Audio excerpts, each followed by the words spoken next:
কার্য চলাকালীন সময়ে মোট 5টি অভিযোগ গঠন করা হয়েছিল। আজকে চূড়ান্ত রায়ের পর্বে এসে আদালত এই 5টি চার্জকে 2টি চার্জে রূপান্তর করেছেন এবং প্রত্যেক চার্জের মধ্যে 3টি করে কাউন্ট দিয়ে 6টি কাউন্ট তৈরি করে আলাদাভাবে আজকে বিচারের রায় ঘোষণা করেছেন। প্রথম চার্জে আসামি শেখ হাসিনাকে দোষী সাব্যস্ত করে আমৃত্যু কারাদণ্ড দেওয়া হয়েছে।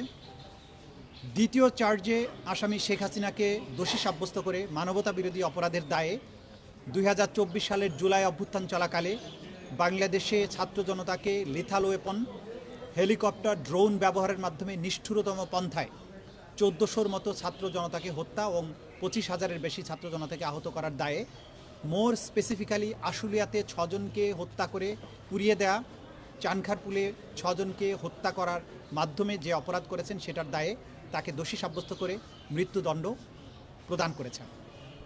অপর আসামি আসাদুজ্জামান খান কামালকে 2টো কাউন্টেই দোষী সাব্যস্ত করে তাকে মৃত্যুদণ্ড প্রদান করেছেন।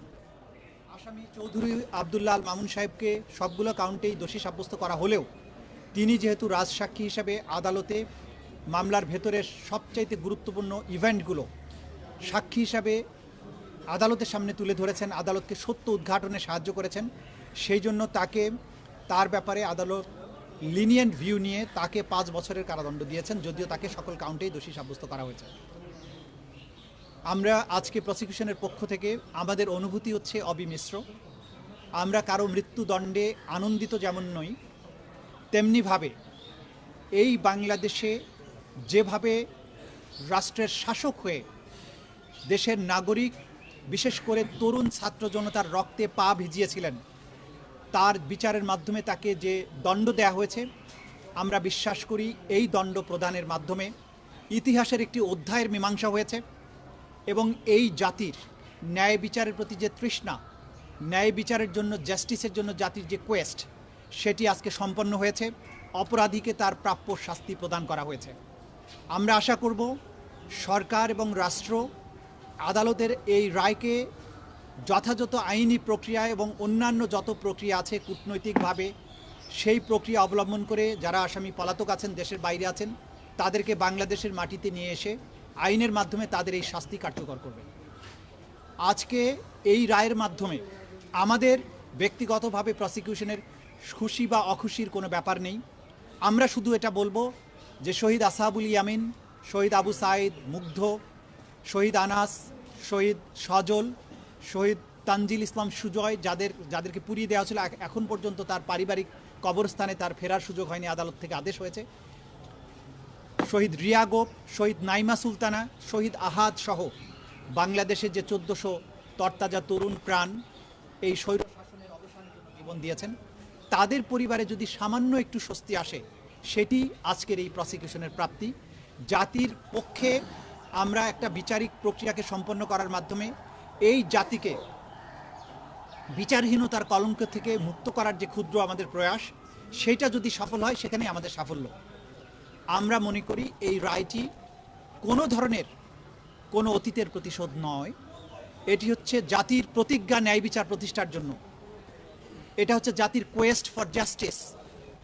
এই রায় প্রমাণ করেছে অপরাধী যত বড় হোক, যত ক্ষমতাশালী হোক, সে আইনের ঊর্ধ্বে নয় এবং বাংলাদেশ এমন একটি রাষ্ট্র যেখানে যত বড় অপরাধী হোক তার অপরাধের জন্য তাকে জবাবদিহিতার মুখোমুখি হতে হবে এবং তার প্রাপ্য শাস্তি পেতে হবে।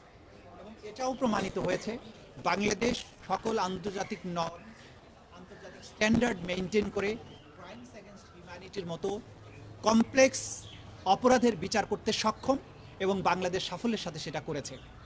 আমরা এটাও একই সাথে বলতে চাই যে কোয়ালিটি অফ এভিডেন্স এখানে দেখানো হয়েছে, যে ধরনের সাক্ষ্য প্রমাণ এই আদালতে উপস্থাপিত হয়েছে, বিশ্বের যে কোনো আদালতের স্ট্যান্ডার্ডে এই সাক্ষ্য প্রমাণগুলো উতরে যাবে এবং পৃথিবীর যে কোনো আদালতে এই সাক্ষ্য প্রমাণ উপস্থাপন করা হলে আজকে যেসব আসামিকে শাস্তি প্রদান করা হয়েছে তারা প্রত্যেকেই একই শাস্তি প্রাপ্ত হবে। আমরা আজকের এই রায় প্রক্রিয়া সমাপ্ত হওয়ার মাধ্যমে আমাদের একটা দীর্ঘ আইনি লড়াইয়ের সমাপ্তি হয়েছে, যদিও আরও অনেকগুলো মামলা বিচারাধীন রয়েছে।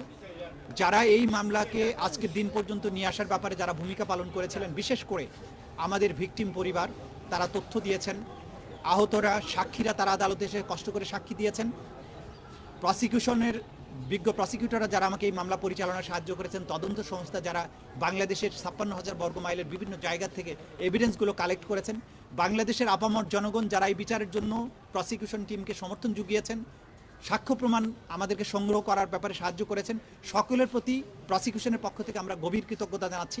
সবশেষে শহীদ পরিবার, যাদের ক্ষতি কোনো কিছু দিয়ে পূরণ হবে না, তাদের সামনে অন্তত একটা ন্যায় বিচারের দৃষ্টান্ত স্থাপন করতে পেরেছি। এই জন্য তাদের প্রতি কৃতজ্ঞতা জানিয়ে আপনাদের সবাইকে ধন্যবাদ দিয়ে আমার কথা শেষ করছি।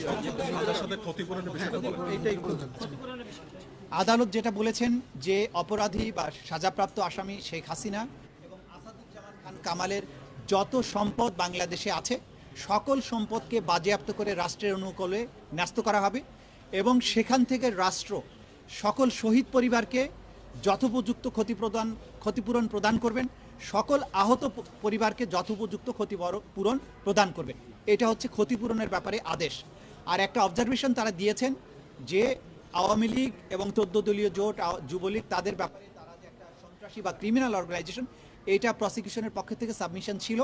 আদালত বলেছেন এইটি যেহেতু আজকের এই মামলার বিচার্য বিষয় নয়, সেই ব্যাপারে তারা কোনো অবজারভেশন দেয়া থেকে বিরত থাকছেন। অর্থাৎ তাদের ব্যাপারে প্রসিকিউশনের যে আলাদা তদন্ত চলমান আছে দল হিসেবে একটা সংগঠনের ব্যাপারে, যে তারা সত্যিকার অর্থে অপরাধী সংগঠন কিনা, সেটি একটি আলাদা মামলায় বিচার্য বিষয় হতে পারে। এই মামলাতে যেহেতু কোনো দল পক্ষ নয় বা আসামি হিসেবে সম্পৃক্ত করা হয়নি, সেই ব্যাপারে আদালত দলীয়ভাবে কারো বিরুদ্ধে কোনো অবজারভেশন দেয়া থেকে বিরত থেকেছেন। তাজুল ভাই, দুইজন আসামি তো দেশের বাইরে রয়েছে, তাদেরকে ফিরিয়ে আনার ক্ষেত্রে বা এটা এক্সিকিউট করার ক্ষেত্রে নেক্সট পদক্ষেপটা কি হবে এখন আপনাদের? যে আমরা ইতিমধ্যেই বলেছি যে দুজন আসামি পলাতক রয়েছেন তাদেরকে ফিরিয়ে আনার ব্যাপারে রাষ্ট্র দুই ধরনের পদক্ষেপ নিতে পারে।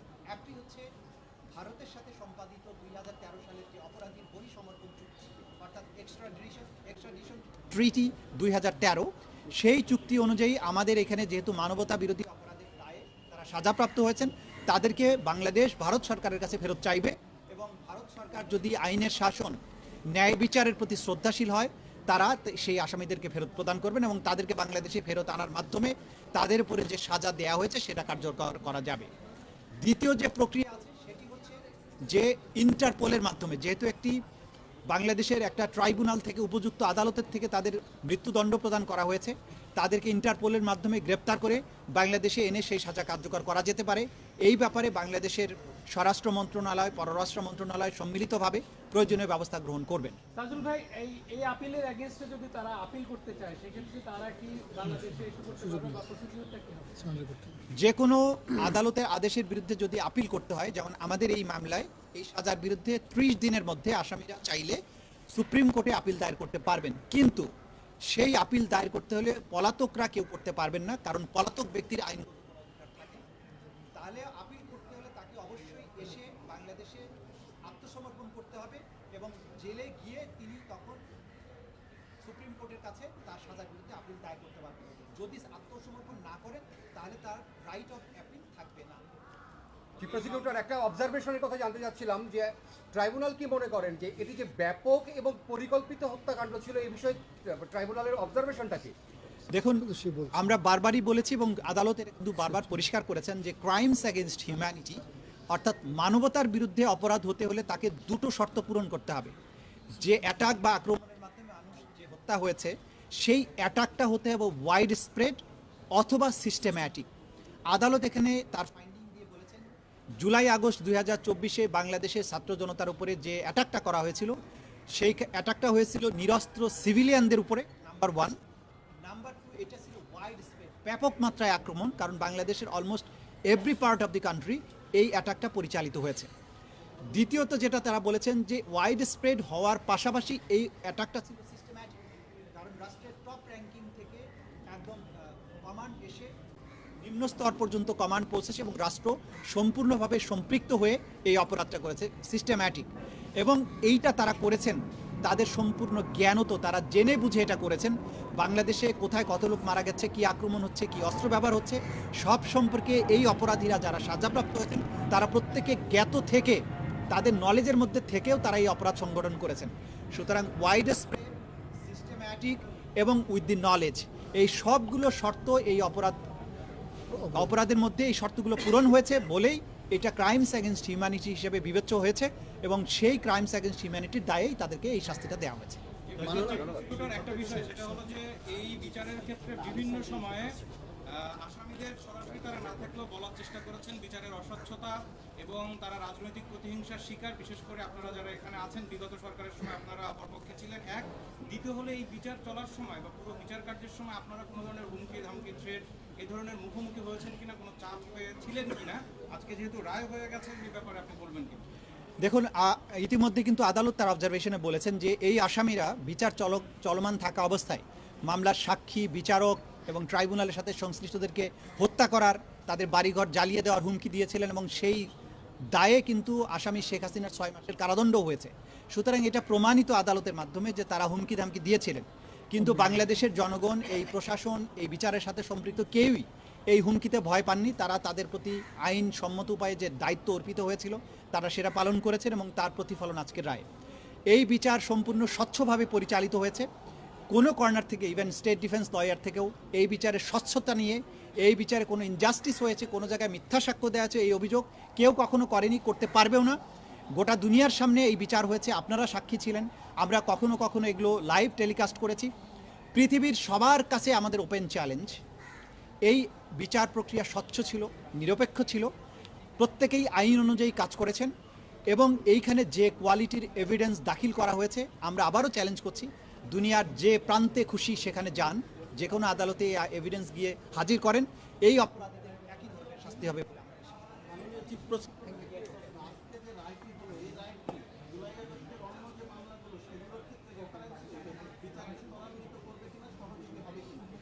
ডেফিনেটলি যে ক্রাইমস অ্যাগেন্স্ট হিউম্যানিটিতে টপ কমান্ডারদের দায় যেখানে প্রমাণিত হয়েছে, সেটি পরবর্তীতে নিচের লায়ারের যে সমস্ত কমান্ডাররা আছেন বা ব্যক্তিরা যারা ক্রাইমস অ্যাগেন্স্ট হিউম্যানিটির সাথে সম্পৃক্ত, তাদের অপরাধ প্রমাণের ক্ষেত্রে ডেফিনেটলি একটা জুডিশিয়াল ডিসিশন হিসেবে এই রায়টি কাজ করবে এবং সেটা যথা নিয়মে যতটুকু প্রয়োগযোগ্য হবে সেভাবেই প্রয়োগযোগ্য হবে। তবে প্রত্যেকটি মামলায় প্রত্যেকটা আসামির বিরুদ্ধে এভিডেন্সগুলো স্বতন্ত্রভাবেই দেওয়া হবে এবং প্রত্যেক আসামিকে তার নির্দোষিতা প্রমাণের যথোপযুক্ত সুযোগ দেওয়া হবে।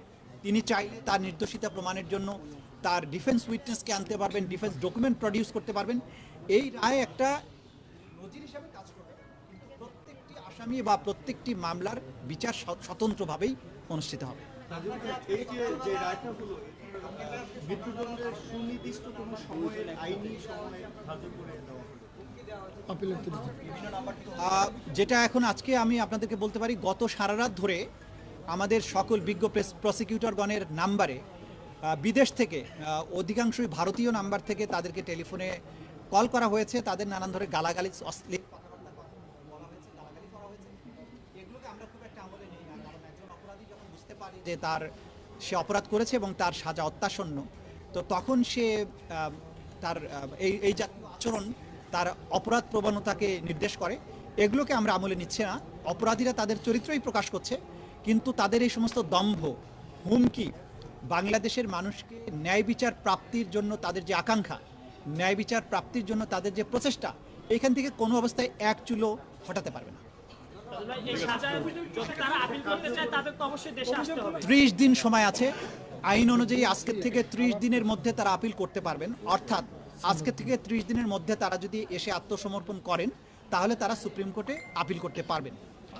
সুপ্রিম কোর্টে আপিল দায়ের হলে আমাদের আইনে পরিষ্কারভাবে বলা আছে, সুপ্রিম কোর্ট সেই আবার আপিলটা পরবর্তী 60 দিনের মধ্যেই নিষ্পত্তি করবেন। সুতরাং সেটা আইনি বিধান।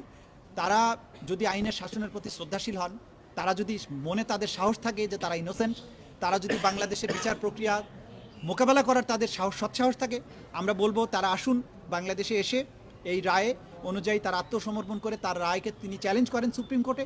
তার যদি যুক্তি দিয়ে, তার প্রমাণ দিয়ে তিনি নিজেকে নির্দোষ প্রমাণ করতে পারেন, আমাদের তো কোনো সমস্যা নেই। আইনের গতিতেই চলবে। Thank you.